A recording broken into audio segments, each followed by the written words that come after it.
El panel está dividido en 5 bloques. Entonces, primero les voy a pedir a los miembros del panel que se presenten para conocernos. Entonces, podemos empezar por los colegas del CIMAT. Fernando, por favor. Hola, hola, mucho gusto. ¿Sí se me escucha bien?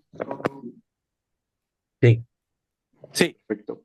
Pues Fernando Sánchez, investigador del área de computación y especializado en procesamiento de lenguaje natural. Entonces hemos trabajado con ese tipo de temas de inteligencia generativa, específicamente en el lenguaje.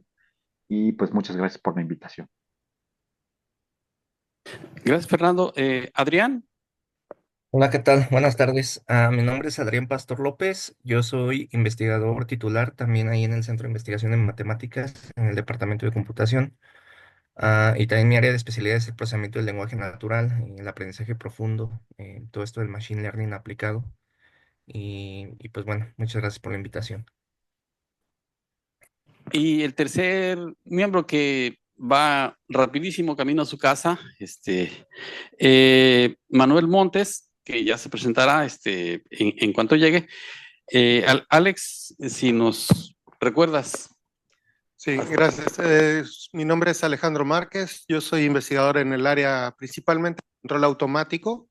Yo no me dedico tanto a la investigación en sí, al desarrollo de modelos de lenguaje, pero sí he sido un usuario bastante ávido de los mismos y yo estoy invitado más aquí como usuario de estos sistemas y compartir algunas experiencias, ¿no? Gracias. Efectivamente, Alex es lo que se conoce como un power user, o alguien que lo utiliza eh, muy eficazmente. El bloque uno es una introducción, o sea, nos preguntamos si estamos ante una paradoja tecnológica, ¿sí? Y esta pregunta va para los expertos en procesamiento del lenguaje natural. La pregunta es la siguiente. En sus primeros experimentos con inteligencia artificial generativa, ¿qué efecto no intencionado en procesos científicos le sorprendió más? ¿Y cómo ha modificado esto su enfoque actual? Entonces, si nos puedes comentar, por favor, primero, Fernando. Bueno, muchas gracias. A ver, lo que más me sorprende en general de esto es desde una perspectiva general de los modelos generativos, resulta sorprendente porque esos modelos generativos no estaban inicialmente diseñados para que pudieran hacer tareas. Entonces, realmente esta posibilidad al principio nada más completaban textos y luego, debido a que se habían entrenado con datos en inglés que estaban contaminados con otros lenguajes, entonces se les pudo decir, esta frase en inglés se traduce en español ¿cómo? Y te la generaban. Entonces eso fue un fenómeno no esperado. Que pudieran programar también fue un fenómeno no esperado, debido a que se metieron ahí datos y por los comentarios de ciertos programas pudieron, dado que le planteabas un problema, poder hacer el código. Entonces, en realidad, pues que esta parte que nada más completaba texto tuviera una posibilidad de hacer tareas, fue algo que fue totalmente espontáneo, o sea, no se había diseñado para eso, más bien empezó a salir, a ver que podía pasar eso, y eso es lo que a mí me ha parecido como que muy sorprendente en ese sentido. De acuerdo. Muchas gracias. Adrián. Sí, muchas gracias, Edgar. Bueno, de manera general y nada más comentando así brevemente lo que dice Fernando es muy cierto, ¿no? Tenemos que tomar en cuenta que los modelos generativos que tenemos ahorita son cosa de hace 6, 7 años quizá, cuando empezaron a generar un poquito código de manera más seria. Antes de eso, hace 7 años, 8, generar código de forma automática o texto de forma automática que fuera usable era visto como algo inalcanzable prácticamente, ¿no? La gente que hacía traducción máquina era muy poquita porque no funcionaban bien los traductores máquina, ¿verdad?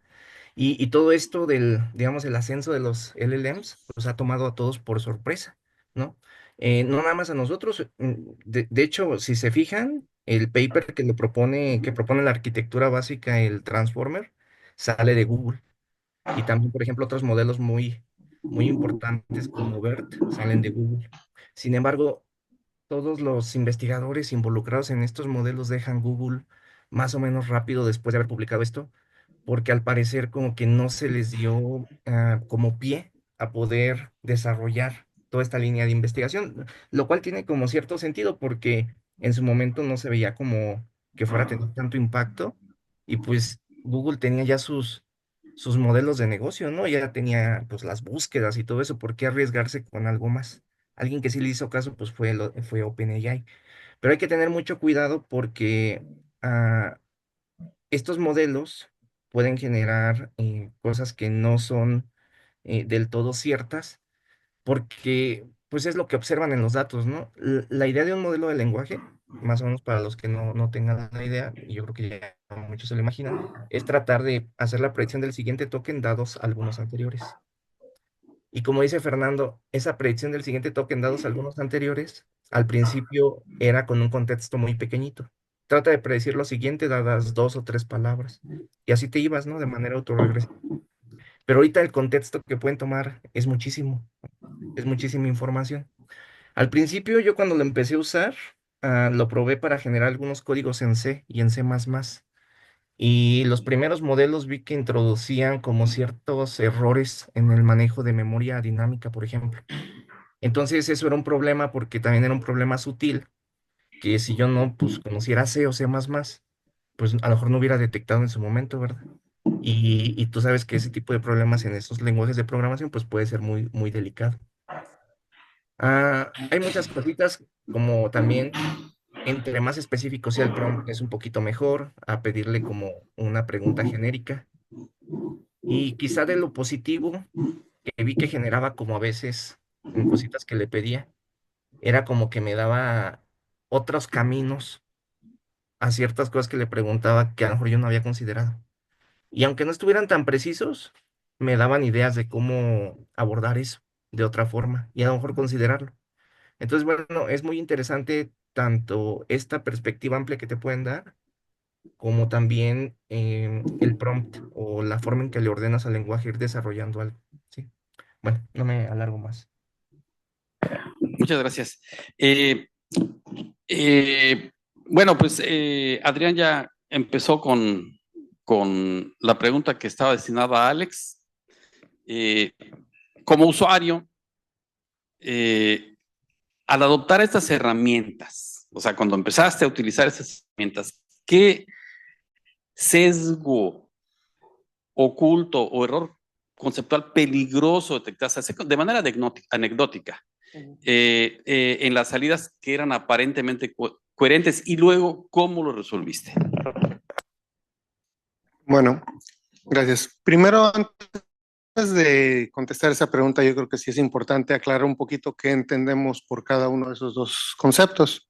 Un sesgo oculto es un sesgo, una tendencia que tiene el sistema de la inteligencia artificial a dar una respuesta basado por los datos que usaron para entrenarlo o por el algoritmo que se usó para entrenar a esa inteligencia artificial sin que hubiera la intención de hacerlo de esa manera. Es decir, por lo que le alimentaste, eso fue lo que sacó. Y en cambio, un error conceptual, eso viene en un error en el diseño, es decir, que desde que el diseñador hace los algoritmos y prepara eso, él está basándose en hipótesis falsas. Ahora, eso puede ser que nuestros diseñadores ya tengan algunos sesgos ya per se. Digo, no sé si se han fijado que todas las asistentes digitales principales, llámese Siri, llámese Alexa o llámese Cortana, son todas mujeres como buenas secretarias. Ese es un sesgo que trae ya de entrada los diseñadores, que han estado tratando de corregirlo. Google ya sí incluyó a Google Assistant y Microsoft se está volteando a más bien a hacer el copilot para cambiar esa crítica que se les han hecho. Ahora, el sesgo, antes de mencionar mi propia experiencia, sí hay un caso que me gustaría recordar, que es ese salió con un sistema de predicción de probabilidad de reincidencia en el crimen de convictos en Estados Unidos, cuando pedían la libertad bajo palabra. Empezaron a implementar un sistema que, por cierto, se llamaba Compass, así como los compas mexicanos. Pero este sistema lo que hacía es que tomaba datos, una serie de datos, que basados en un sistema penal que históricamente ha sido injusto hacia minorías y personas de raza negra y personas de bajos recursos, eso ya traía un sesgo oculto digamos, en los datos, y traía también un error conceptual porque al diseñar ese sistema solo tomaron en cuenta quiénes eran los que cometían delitos y basado en eso calculaban la reincidencia, pero no tomaban en cuenta los procesos correccionales ni cuáles habían sido las situaciones particulares de cada persona. Entonces, en ese diseño faltaba algo y eso lo que hacía era incrementar la posibilidad de que le negaran la salida por palabra a una persona de raza negra, por ejemplo. Entonces, ese es uno. Ahora, en lo personal, los sesgos que encontré también fueron, uno, a la hora de hacer búsquedas de soluciones a ciertos problemas. Usualmente empecé preguntando cosas de que, bueno, este problema se puede resolver de esta manera, y tiende a ser, digamos, parece que tiende a ser muy optimista los sistemas, porque decía, sí, sí, claro que se puede, y me daba referencias. Entonces, ¿cuáles eran los peligros ahí?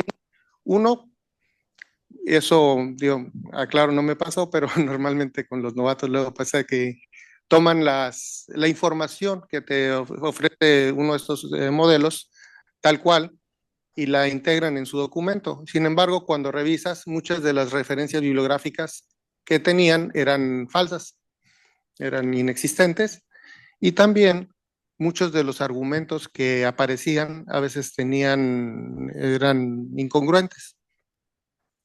Otro sesgo, digamos, a ser positivo, digamos, de parte de estos era a la hora de revisar artículos, por estar probando el sistema, pues le subí un artículo, le dije, haz un review y una recomendación de aceptar o no. Lo revisa, dice, no, pues presenta estos puntos fuertes, es un gran avance, y sin embargo, lo subí porque justamente en cuanto lo leí había encontrado uno de lo que en el argot llamamos un fatal error, o sea, tenía un error conceptual, digamos, insalvable, y pues yo lo iba a rechazar, pero quería ver qué me decía la inteligencia artificial. Entonces, desde ese punto de vista, ¿qué se hace o qué recomendaría yo? Pues lo primero es recordar que esto es una herramienta, pero no puede, suerte, todavía no nos puede sustituir. Entonces, o sea, los datos, lo que se hace es que cada vez más es para las referencias, o sea, cuando hace alguna afirmación, pedirle explícitamente que indique cuál es la referencia bibliográfica, o desde el mismo prompt decir qué eventos documentados han pasado, o sea, justifican esta hipótesis, ¿no? Entonces, y a partir de ahí empiezas a hacer la búsqueda de esos trabajos, y ya de ahí te vas por el camino un poquito más clásico, donde tomas un artículo de estos y buscas los trabajos que lo citan. Había otra inteligencia artificial por ahí que se llamaba Iris, ahorita ya cambiaron digamos, de enfoque, pero en su momento lo que te permitía es que subías un artículo y buscaba todos los artículos relacionados según el área y te hacía un diagrama bastante interesante según la parte de control, según la parte de modelado, según la parte de aplicación. Entonces, esa sería, digamos, más o menos mi experiencia. Muchas gracias. ¿Tiene algún comentario o alguna pregunta que hacer del público antes de pasar al siguiente bloque? Sí. La pregunta sería, ¿qué podemos hacer al utilizar este tipo de algoritmos o software o aplicación en cuanto a la parte ética? Porque esa es la parte, creo yo, que es más fundamental. Como comenta Alejandro, a veces quieres hacer una revisión, o los estudiantes quieren hacer una revisión y bajan las referencias. Yo siempre les recomiendo hacer una búsqueda profunda, ¿verdad? Conocer muy bien el tema, pero algunos lo toman como tal cual la información se la dan y la bajan y la colocan en su tesis o en algún otro documento. Y es muy importante en estos días pues tener un poco de información bastante fidedigna, certera, y en ocasiones este tipo de software utilizarse para abusar. Entonces, ¿qué hacer desde el punto de la vista de la ética en esa dirección? Muchas gracias. Precisamente tenemos un bloque acerca de eso. Entonces, lo vamos a dedicar para contestar de ese tipo de preguntas. ¿Qué tal? Sobre este tema en el cual este tipo de tecnología nos pueden ayudar, por ejemplo, como en revisión de textos, ya sea, como en este caso, que sea un artículo que hay que revisar como revisión por pares, incluso pues textos propios. ¿Cuáles serían las recomendaciones de seguridad para evitar el traslado de derechos sobre la propiedad de este material a una tecnología que vamos a utilizar? Y esto lo pregunto porque, por ejemplo, hace un par de semanas hubo un cambio de políticas en Firefox, donde dijeron que ellos van a tener un tipo de licencia no exclusiva para cualquier información que los usuarios introduzcan. Eso tiene que ver con los temas con los tiempos de entrenamiento y tiempos en que ya se toma en cuenta para respuestas.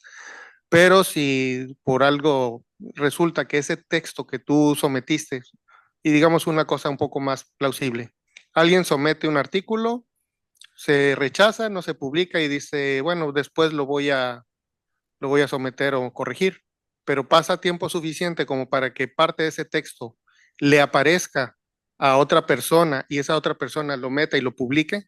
Hablar de que tú quieres publicar tu texto, tu documento corregido, te van a decir que plagiaste al que plagió, al que plagió sin saber además, porque finalmente esto se lo dio una inteligencia generativa.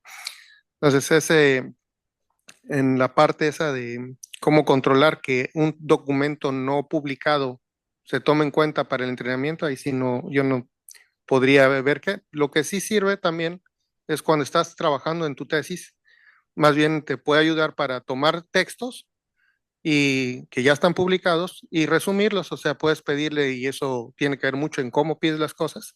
Siempre, eso de que en el pedir está el dar nunca ha sido más cierto como en estos tiempos. Es el que puedes pedirle que haga un resumen de cuáles son los puntos fuertes y cuáles son los puntos débiles o los puntos de cada trabajo, que te haga un resumen indicando las contribuciones clave y eso te sirve para reducir el tiempo en el que tú puedes enfocarte a la hora de estar analizando una bibliografía. Muchas gracias. Estoy viendo que a lo mejor no nos alcanza el tiempo para ver todos los puntos. Hay, por supuesto, muchísimas cosas que discutir, pero voy a hacer una selección arbitraria de las preguntas porque pues, me parecen importantes. Hay una, si recuerdan, cuando estaban en la primaria, o quizá, no sé, en la primaria, que los maestros querían que no utilizaran calculadoras, porque iban a perder cierta habilidad cognitiva. Uno de sus argumentos era que no vas a tener siempre a la mano una calculadora y eso no es verdad.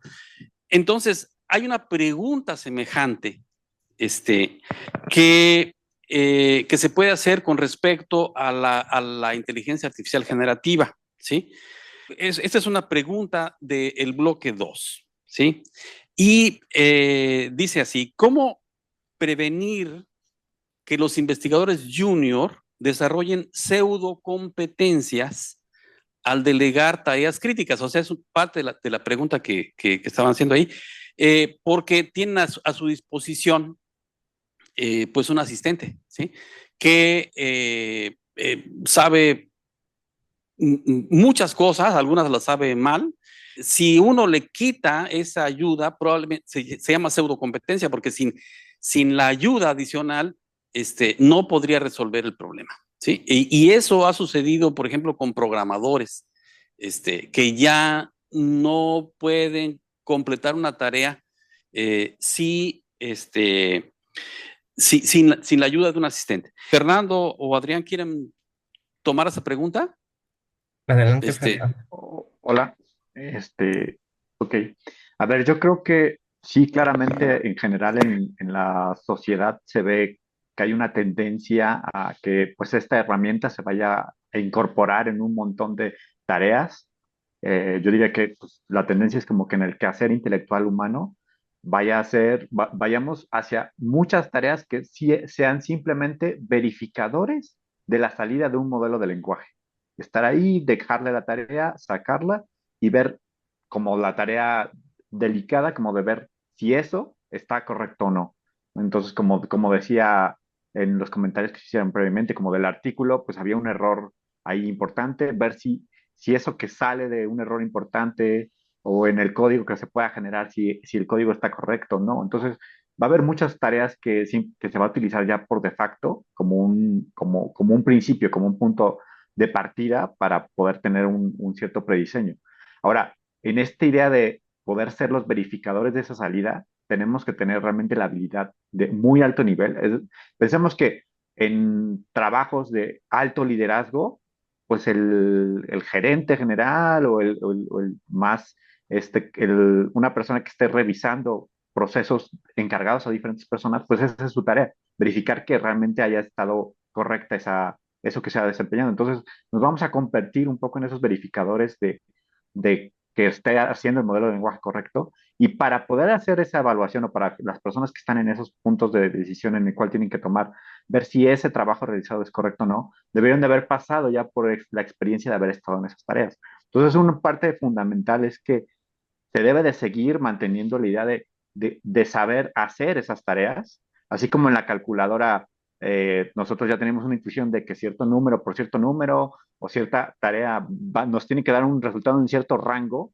eso también tenemos que tenerlo todavía como una habilidad. Entonces, creo que es muy, muy importante que tengamos todavía tener mucha atención en mantener la educación de poder hacer eso antes de de consultar al modelo de lenguaje para poder verificar que lo que nos esté dando de salida sea una solución correcta que estén dentro de los parámetros que nosotros esperamos.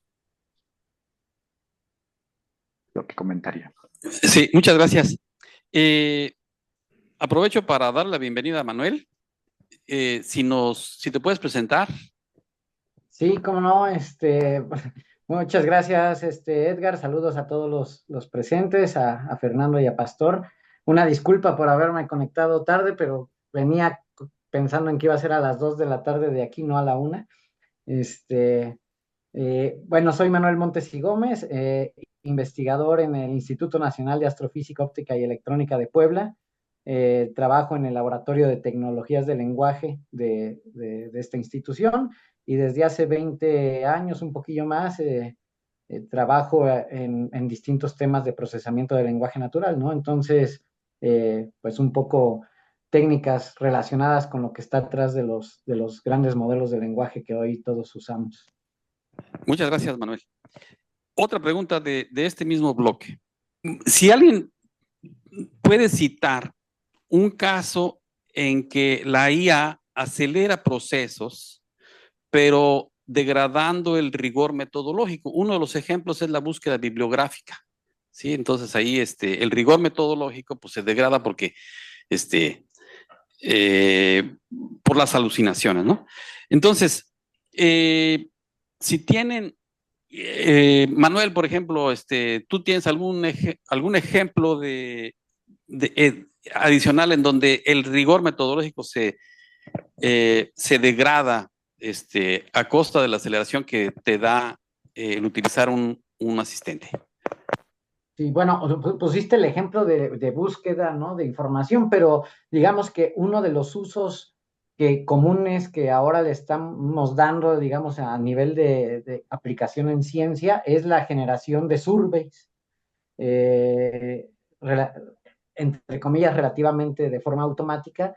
Y yo creo que ahí sí, pues, por lo que observé de la respuesta previa de Fernando, es bien importante este chequeo, esta revisión del survey que genera o que generan estas tecnologías, porque usualmente, obviamente hace parte de la labor, la hace muy bien, pero también empieza a mezclar información de distintos trabajos, a inventarse algunas citas que realmente no existen, y pues claramente se degrada pues esto, el rigor, ¿no?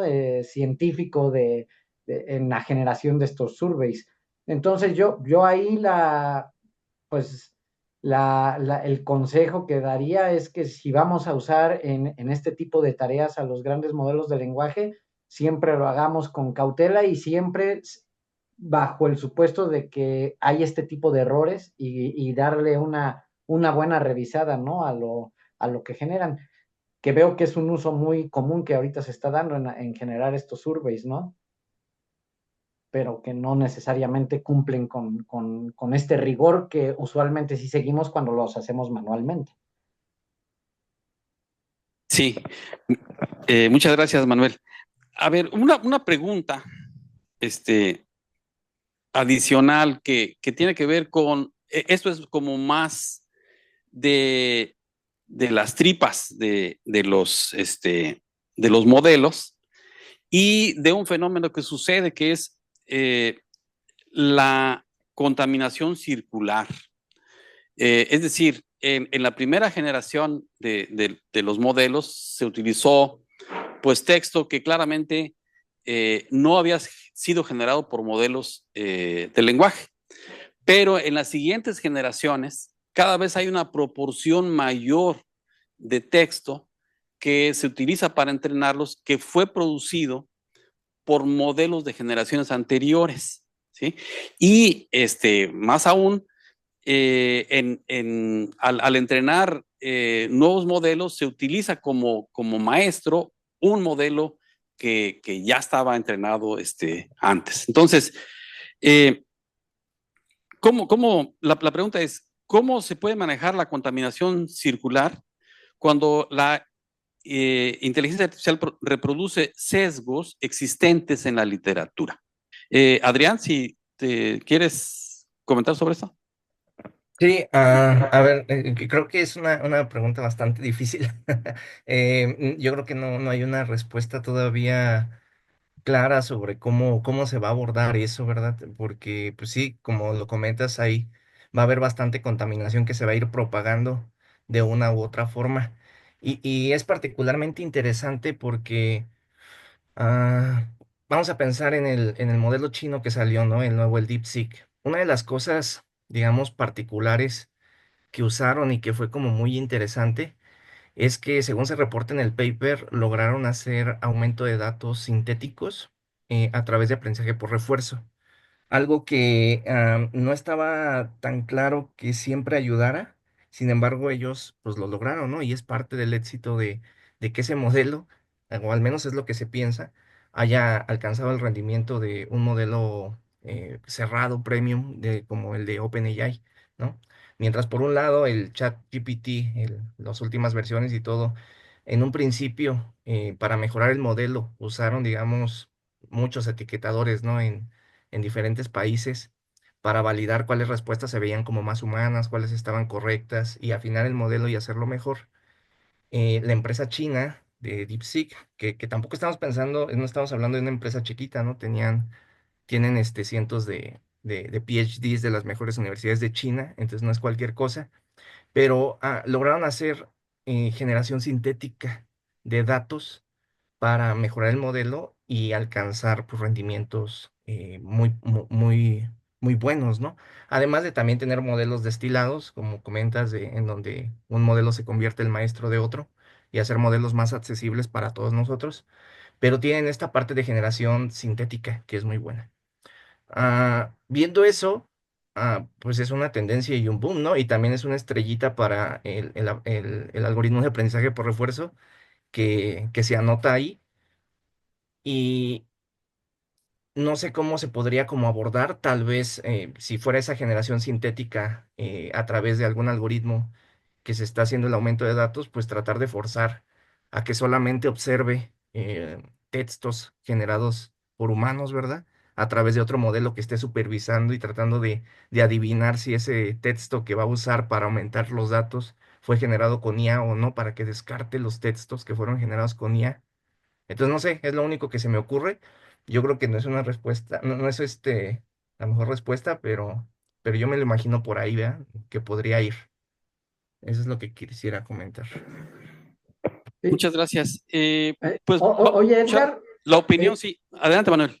bueno, nada más completando un poco, complementando esto de Pastor, yo de inicio yo creo que todos, incluso la pregunta que tú formulas, tiene una connotación negativa, o sea, como esta contaminación circular lo observábamos o lo pensábamos como negativo, pero yo creo que justo lo que dice Pastor, eh, este nuevo modelo DeepSeek que realmente usó generación de instancias sintéticas y que en gran parte y que le resultó muy bueno, pues ya no sé qué tanto si sea tan negativo o no esta contaminación circular, ¿no? Que mencionas. Quizá ahora lo que nos toca es desde el otro lado de la moneda, como usuarios, a los usuarios de estos modelos, quizá sabiendo que sí hay esta contaminación circular y que en algunos temas puede ser muy negativo por los sesgos que tiene o por información errónea que se puede introducir, es usar mejores prompts, usar prompts que tengan mucho mayor contexto y tal vez un encadenamiento de prompts que force al modelo de alguna manera a llevarlo a un terreno en el que empiece a dar respuestas más soportadas en información. Yo como que de ese lado lo vería, porque ya del entrenamiento de los modelos, como un poco lo comentó Pastor, yo creo que esa va a ser la tendencia y ya no la van a querer eliminar, más bien lo van a seguir haciendo, ¿no? De acuerdo. Fernando. Nada más quisiera conectar un poco este tema de la contaminación también con la idea de la pregunta anterior de la, de la metodología, ¿no? Del rigor metodológico, que al final, pues también un poco esta idea hay una tendencia clara, sobre todo de cuando te entrenan los modelos, sobre utilizar ejemplos que fue generados por otros modelos. También está la parte de evaluar los modelos con otro modelo. Entonces, la salida de ese modelo lo vas a evaluar ya no con una persona, sino con otro modelo que va a revisar si está haciendo bien las cosas o no. Entonces, y el etiquetado de datos también, desde el principio, decir, si quieres entrenarlo por una tarea específica, pues a veces se etiqueta ya con lo que dice un modelo. Entonces, ese rigor, esta contaminación también está siendo un poco medio dudosa el rigor metodológico, porque estamos metiendo el modelo en muchas partes y también hay un montón de preguntas de qué tan bien va a funcionar, qué tanto nos va a desviar respecto a eso, porque a veces ya las salidas ya ni siquiera las va a checar una persona, entonces se va a autorretroalimentar viendo si está de acuerdo o no otro modelo. Entonces creo que estas dos se conectan y en esta cola que se muerde del modelo que se entrena con esos mismos datos, bueno, también va a verificar si está haciendo bien con otros datos. Entonces esta contaminación se puede hacer mucho más grande y ya está involucrando también a la misma comunidad que está evaluando, que está haciendo todo este trabajo. Entonces creo que ahí hay un montón de cosas que se irán viendo qué es lo que va pasando porque es una tendencia que está pasando en estos momentos, ¿no? Sí, muchas gracias. Antes de darle la palabra a Alex, les compartí a los miembros del panel un fenómeno chistosísimo que apareció en donde al extraer el texto de un PDF que estaba en 2 columnas, apareció un nuevo tipo de instrumento, de un nuevo tipo de microscopio que se llama microscopio electrónico vegetativo. Y apareció en montones de artículos científicos porque juntó el texto de una columna con el del otro. Entonces, en inglés, pues era una manera de darse cuenta de que había sido generado por un modelo de lenguaje el artículo. Alex. Bueno, nada más para aliviar eso, bueno, yo tengo un poco de esperanza que se generalice la legislación europea que acaba de entrar en vigor, en la cual ya se pide que cualquier texto o imagen o video que haya sido generado por IA se identifique claramente como tal, igual que los chatbots y todo eso. En cuanto a la contaminación, yo sí creo que sí tiene un aspecto nocivo, y eso lo vemos en que uno de los grandes perdedores que ha habido con la llegada de ChatGPT fue un sitio web que era la cuna era la meca para los programadores, que era Stack Overflow. ¿Y esto por qué? Porque como ya todo el mundo se va al ChatGPT, o bueno, no todo el mundo, pero sí muchos, cayó muchísimo la participación de preguntas ahí en el foro y de respuestas también. Entonces, eso da problemas, por ejemplo, en lenguajes jóvenes que están ahorita en alto, con una tasa de cambio bastante alta, como sería Julia, como sería el Manim u otros lenguajes así que van cambiando recientemente, y dado que no se están actualizando, las respuestas que empiezan a dar estos modelos generativos tienden a ser más poco útiles, digamos, en ese sentido. Muchas gracias. Vamos a tocar otros dos puntos, y es acerca de la ética, que está en un terreno pantanoso en este momento, y puse dos ejemplos, dos preguntas para motivar el intercambio, que dice, si un modelo genera una hipótesis válida, ¿debe considerarse coautor? ¿Sí?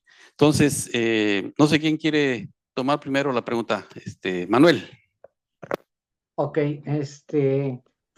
antes de dar respuesta a esa pregunta en particular, retomando el ejemplo que nos mandaste, ¿no? Y al que hiciste alusión de los microscopios vegetativos, a mí me queda claro el por qué el modelo de lenguaje llegó a generar esas secuencias, ¿no? El cómo fue el entrenamiento y que se perdieron el orden de las dos columnas y lo vio como un texto continuo. Me queda claro el por qué surgió eso y por qué lo fue metiendo a los textos que generaba. Pero lo que también refleja el que hayan surgido tantos artículos con esa expresión, justo hace referencia a la poca ética que se está mostrando en la comunidad al uso, con el uso de estas tecnologías, que yo creo que todos las deberíamos de usar, pero de una manera más responsable. Por ejemplo, lo que decía el expositor, el ponente, ¿no? Que debe de haber debemos de decir cuando la usamos la tecnología para generar una figura, una gráfica, un texto, ¿no? Y en esos papers claramente no se hizo, ¿no? Y se ve que no se revisaron por los autores para decir este término no ni existe, ¿no? Entonces, bueno, regresando ahora sí al tema, a la pregunta concreta que mencionas, en mi opinión, sí. Digo, no deberíamos de poner al modelo de lenguaje que usemos como coautor. Porque yo creo que a lo que llega el texto que genera o lo que genere estos grandes modelos, en gran medida se debe al prompt que uno le pone y en ese prompt, pues tal vez la forma en que decimos las cosas, el cómo lo vamos guiando, hace que genere hipótesis o textos de valor o que no son de valor. Entonces yo creo que en gran medida esa semillita de nuevo conocimiento, de originalidad y todo, se la dio el que le preguntó al modelo de lenguaje. Entonces yo no yo no pensaría que deberían de considerarse como coautores. Lo que sí es que mencionar que se usó esta herramienta para la redacción de esa hipótesis o de ese texto, ¿no? De ese resumen o de lo que haya sido. Muchas gracias. Adrián. Sí, a ver, a mi opinión también va como la de Manuel. Yo pienso que se debería de comentar que se usó la herramienta para generar esa idea o ese pedacito reescrito, no sé, que hayas puesto. Pero darle coautoría es demasiado, ¿no? Pero bueno, al principio me acuerdo cuando salió el ChatGPT 3.5, creo el primerito, luego los foros o las conferencias anunciaron algunas formas éticas como de usar el modelo y cómo no usarlo, ¿no? Entonces, una cosa que decían, y hay un hueco legal, ¿no? Yo no soy experto en ética, pero es... eh, alguien tiene que tomar la responsabilidad y también legalmente, pues eso va a caer sobre los autores, ¿no? Y el modelo no es una persona que esté sujeta a algo legal, o sí, o al menos eso parece. Pero, pero bueno, otra cosa que decían, por ejemplo, estas conferencias o revistas, es que hay que usar el modelo eh, si lo vas a usar para redactar, es lo que decía, me acuerdo, trata de usarlo como para correcciones ortográficas o correcciones de gramática, ¿verdad? Que sean como menores, pero que la mayoría de lo que tú escribas sea tuyo. Sin embargo, fíjate que últimamente he visto una tendencia que, por ejemplo, decían, no, pues es que trata de usarlo como Grammarly, ¿no? Así pues nada más para corregirte o hacer pues pequeños ajustes.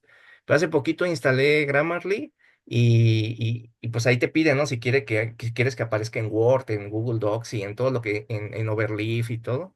Y entonces estaba escribiendo pues el texto y ya veo las correcciones que me da. Y luego me da correcciones así completas de mi oración. La verdad es que también escribo medio feo, pero me corrige, o sea, o sea, oraciones completas.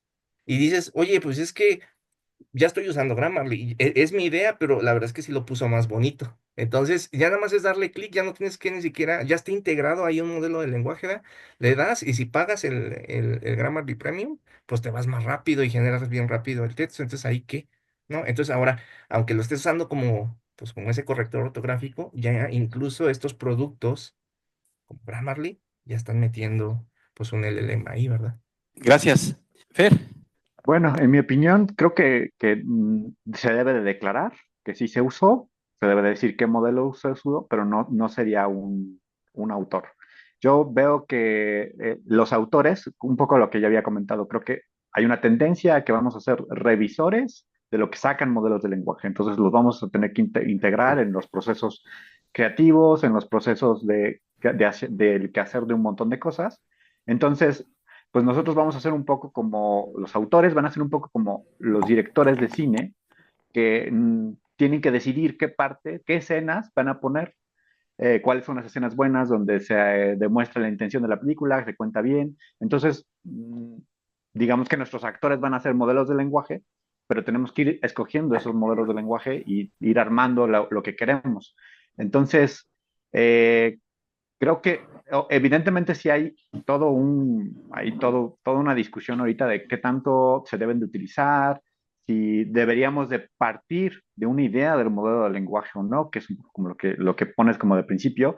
A mí me parece que no es eh, lo mejor éticamente partir desde una idea del modelo de lenguaje, pero sí puedes tener opiniones de lo que dice el modelo de lenguaje para tal vez reajustar tu hipótesis y ver qué es lo que hay una comparación y tienes que declararlo. Ahora, aquí quisiera citar una cosa interesante, es que a Sam Altman, que si lo ubicamos bien es digamos, el director general de OpenAI, ha dicho que lo que le parece más importante o más interesante de incorporar ChatGPT en los procesos humanos es tomarlo como punto de partida, que justamente eso es lo que a él le parece como que lo que puede revolucionar más, tomarlo como puntos de partida donde puede ser puntos de partida que sean tal vez muy sui generis, porque no se le había ocurrido a alguien, y de a partir de ahí empezar a trabajar. Entonces también tenemos que, en ese sentido, tener que ser como revisores de esas ideas que sean muy plausibles, porque al final le podemos decir al ChatGPT, dame 1000 hipótesis para tal problema, y de ahí tendríamos que nosotros seleccionar cuáles son las que tenemos que trabajar. Entonces, creo que es un tema que todavía va a haber mucha discusión. Creo que sí se debe de declarar cuando se utilice, como lo comentaron ya, la Unión Europea así lo está legislando, pero sí creo que lo tenemos que incorporar y ir trabajando al respecto. Creo que todo esto se está construyendo y inclusive probablemente se está construyendo con la colaboración de esos mismos modelos. Muchas gracias. Alex, para cerrar. Bueno, yo no me la fracturé, como dicen por ahí. Yo le pregunté a ChatGPT, le pregunté a Claude y le pregunté a DeepSeek si se los debo poner como coautores, y los tres dijeron que no. Así que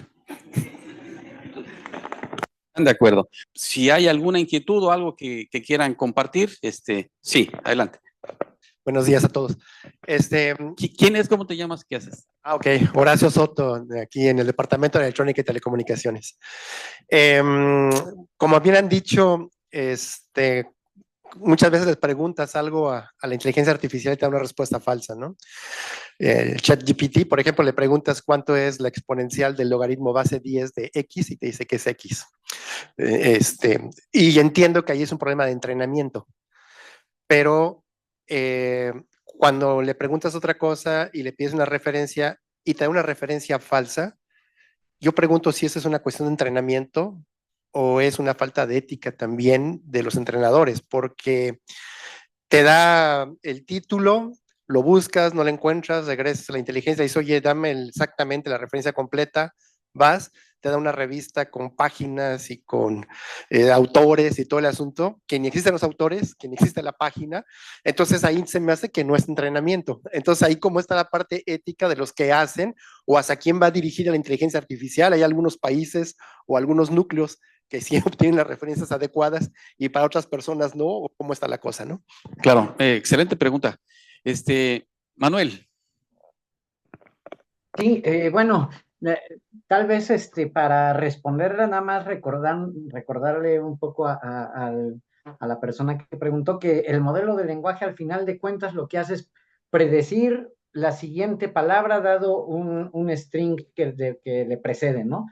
Y pensando en eso, pues muchas veces va a generar cosas que son plausibles, coherentes, pero que realmente no están sustentadas por ningún dato.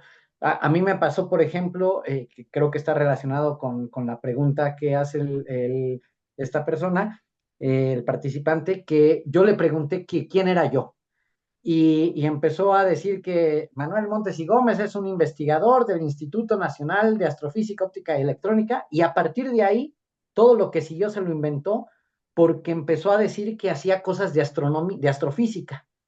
Tal vez porque la palabra pues clave de ese contexto fue investigador, astrofísica, y empezó a inventarse artículos en astronomía y que había ido a conferencias de astronomía. Y a mí me hizo mucho sentido que generara eso, a pesar de que todo que era falso, pero por la forma en que generan estos modelos. Entonces yo no sé si hay una intención como tal de los que entrenaron este modelo para que haga este tipo de información, genere este tipo de información falsa, o simplemente es pues un resultado de la forma en que probabilísticamente trata la información, ¿no? Y pues ese es el mal de esto, ¿no? Gracias. Para tratar de cubrir más de las preguntas, voy a hacer dos preguntas muy importantes para que yo pienso que nos pueden ayudar para utilizar estas herramientas. La primera es, y no es la primera que está aquí, del bloque número 5, es ¿cuál es un conjunto, cuál es el test de estrés mínimo que todo investigador debería aplicar a las salidas de IA? Eso es muy importante. O sea, ¿qué cosas de pensamiento crítico uno debe aplicar para poder saber si lo que estoy viendo es verdad o bueno, qué tan plausible es? Entonces, le voy a pedir a Fernando y ya cuando se desconecte, pues ya continuamos. El reto de decirlo en 2 minutos. A ver, yo diría, no tomarlo como un punto de partida, eso te puede sesgar mucho tu cómo inicias, aunque como mencioné, hay quienes recomiendan que sí puede ser un punto de partida interesante, pero yo diría como que plantear, no partir de ahí, sino establecer qué es lo que tú quieres buscar, qué es lo que tú quieres hacer, tenerlo claro, después puedes preguntarles de cero al modelo. Eh, Luego, otra cosa que sugeriría es siempre tomar con duda, esto no es real, lo que te dicen no necesariamente va a ser real, te puede orientar, pero toda referencia, todo hecho, tienes que comprobarlo, no lo puedes tomar como de facto. Luego también te diría que evalúes las propuestas, las hipótesis contrarias a las que tienes, es decir, si tú ya encontraste cierta información que te dice que va por cierto lugar cierta cosa, o que lo más importante en ese campo es tal tipo de referencia, bueno, pues que le preguntes tal vez lo contrario. Tratar de reformular tu hipótesis como un poco como la hipótesis contraria, preguntarla y ver qué es lo que te dice al respecto para tener esas dos líneas. Eh, y siempre, pues siempre comprobar las salidas, ¿no? Inclusive tratar de ver, dependiendo del tipo de cómo lo estés utilizando, porque también esto puede haber muchas formas de cómo utilizarlo. Si lo estás utilizando, por ejemplo, para programar, para obtener cierto código o ciertas variables, pues tratar de establecer pruebas de que eso sea real, de que eso pueda ser comprobable. A veces es difícil si, por ejemplo, es una búsqueda de referencias, pues las referencias que te van a dar es difícil como que tener una búsqueda, como una comprobación. Tal vez puedas tener como si tu misma búsqueda la haces en Google Scholar y sabes cuáles son las referencias top, bueno, esas deberían de estar para que te fuera una respuesta correcta. Pues tener ese tipo de mecanismos. Y creo que queda menos de un minuto, así que... Muchas gracias. Adrián. Ok, sí, yo creo que hay que asumir que hay un cierto error, ¿no? En lo que te está diciendo. Y también depende mucho el modelo que estés usando, ¿no? Hay diferentes modelos de lenguaje. Y una cosa que comentaba que hay que tener en cuenta es que si usas el chat GPT libre, pues la verdad es que te dan el modelo más básico, ¿no? Que todavía tiene bastantes alucinaciones, te genera pues muchas cosas que no existen. Pero si estás dispuesto a pagar los $20, me parece que cobran al mes, y hay incluso otra versión más que cuesta $200 al mes, te dan acceso a los modelos pues, que están compitiendo más arriba, ¿no? Quizás si quieres probar una parte como libre de eso, pues está el DeepSeek, el R1. Ese sí que también está un poquito más premium, ¿no? Pero lo comento porque sí hay una diferencia grande entre la cantidad de información falsa que te genera la versión libre del ChatGPT y la versión de pago, ¿no? Quizá la versión de pago yo podría decir, así ojo de buen cubero, dicen, un 80% está más o menos correcto, 70%. Puedes asumir eso, más quizá no, pero pues hay que verificar todo, ¿no? Pero tienes un poquito más de calidad de la información y te van a salir menos cosas que no existen porque las alucinaciones se van reduciendo cada vez más. Y la verdad es que sí hay mucha diferencia, ¿no? En los test, por ejemplo, ahorita que comentaba el compañero de la pregunta de matemáticas, yo no sé si, por ejemplo, el modelo más alto o un DeepSeek quizá ya la pueda resolver bien, porque en los exámenes de la competencia, de estos que hacen los estudiantes de Estados Unidos para aplicar a la Olimpiada de Matemáticas en Estados Unidos, el DeepSeek logra un 80% de accuracy en el primer intento para resolver problemas de matemáticas de nivel secundaria que, que están bastante bien, ¿no? Ah, el promedio, nada más como para tenerlo en cuenta, es que la mayoría de estudiantes que aplica saca menos del 50% bien, y un estudiante de nivel competitivo anda, según ley, entre el 70% y 90%, ¿no? Entonces ya tener un 80% con un modelo de lenguaje grande en matemáticas, en donde la respuesta no es nada más seleccionar una opción múltiple, sino hacer un desarrollo de algo, sí te habla de que el modelo de pago es mucho más poderoso que el otro, ¿no?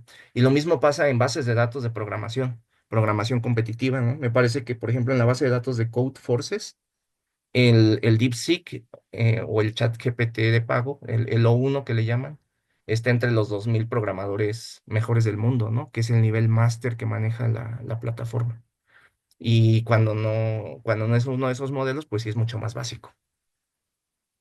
Muchas gracias. Alex. Gracias.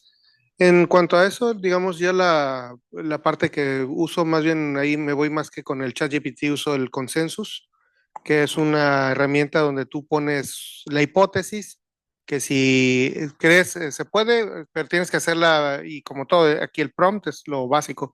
Es decir, esta cosa puede implicarse o puede resolverse, este problema puede resolverse de esta manera, y el consensus lo que hace es que buscan la información bibliográfica y te dice que, bueno, de acuerdo a lo que leí, la respuesta probable es que sí, y te da referencias que hasta ahorita me han salido correctas, o sea, han sido referencias que sí existen. En, en lo demás, bueno, pues sí es la parte de cuando haces programación, por ejemplo, yo he llegado a hacer algunas animaciones así para ilustrar algunos conceptos y han sido a base de puro prompt y normalmente lo hace bien, pero como todo, entra el humano en el lazo para validar o aceptar o no la respuesta que te da.